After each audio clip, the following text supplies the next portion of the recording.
tell us how she's bringing her father's music back to life. Please welcome Tina Sinatra.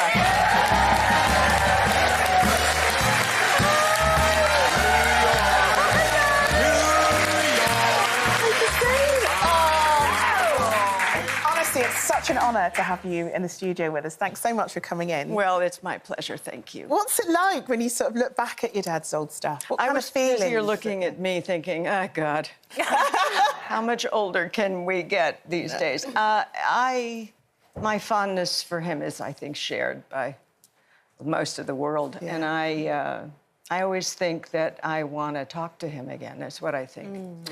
And watching him is, it's good. Yeah. It's good. Me and my family, we grew up listening to your dad. It's all my father would play was Sinatra. And the thing I realised today is there's no one that's ever come close to him, to replace him. It's because he sang from his heart. Yeah, and he had that tone that I've never heard anyone has got that tone. And I have to just let you into a little fact here. My sisters, I told you earlier, but there's a picture, hopefully. My sisters toured with him in 1975. They were his support. They were his support in Europe.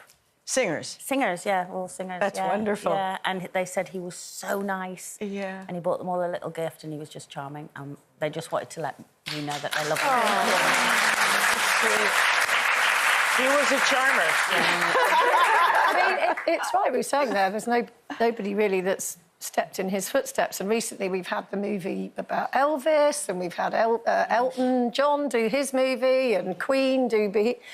Why has there never been, like, a definitive Frank Sinatra... Is it biopic or biopic? Jane, that is an excellent question. We've tried. We actually had Martin Scorsese to direct. Oh, he'd be perfect. But the development just didn't happen. It happened, but it wasn't satisfactory.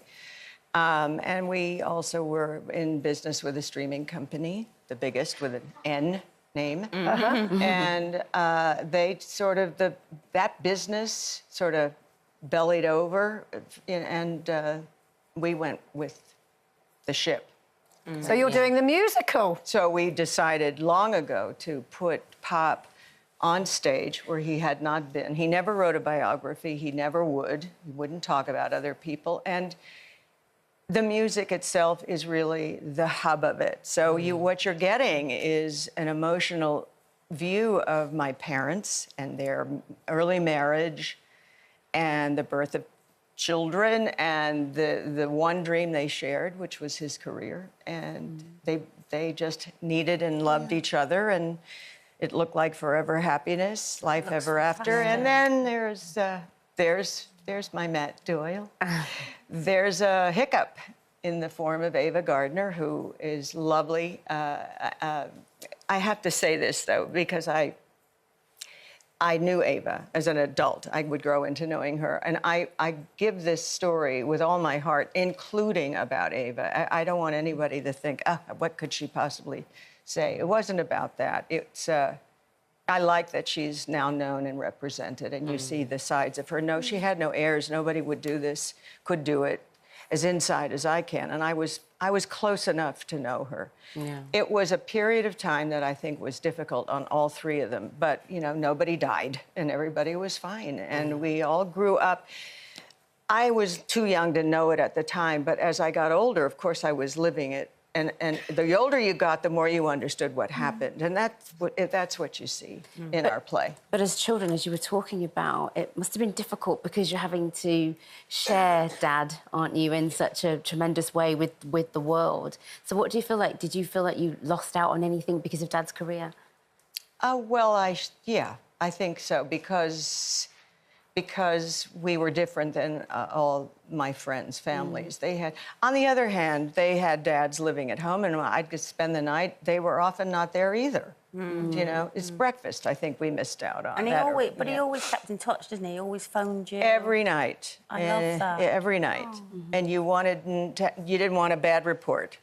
Oh, really? Think that to Frankie or Nancy. I didn't want it. You mentioned Nancy there. Of course, I remember your sister from These Boots Are Made for Walking. Yeah. But you sort of more went off into the sort of acting and you did produce Manchurian Candidate. Oh, I love that yes, I movie. did. Thank you for bringing that up. So you sort of went the production. Can you sing? Are you a good singer?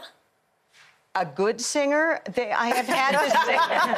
I've had to sing when we did a Christmas album, a family a Christmas album in the 70s. And yeah, I did it. I did. Am I comfortable? No. Did I take lessons? No. I think that I certainly... My associates would say I have no pitch, but I do. And it's difficult having a dad like Frank Sinatra. No, but it's not fun. Talking of which, how did you find someone to step into his shoes for the musical? We were in New York only about 5 months ago, and there was a very short list of actors, I must say. We'd had feelers out for some time. Mm-hmm.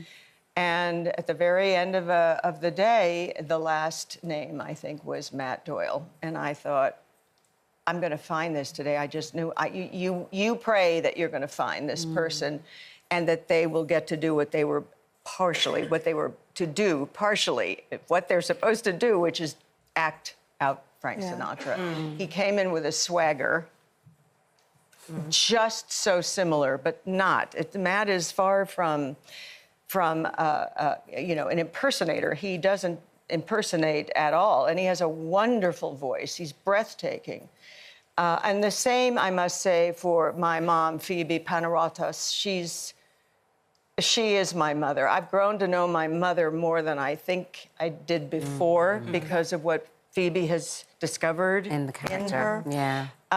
And Anna Villafane is a beautiful, beautiful woman. She created Gloria Estefan. That was her role. They're all breathtaking, young and gorgeous, but even Anna had a sense to work beyond just the glamour. They just know what they're doing, and I couldn't be happier.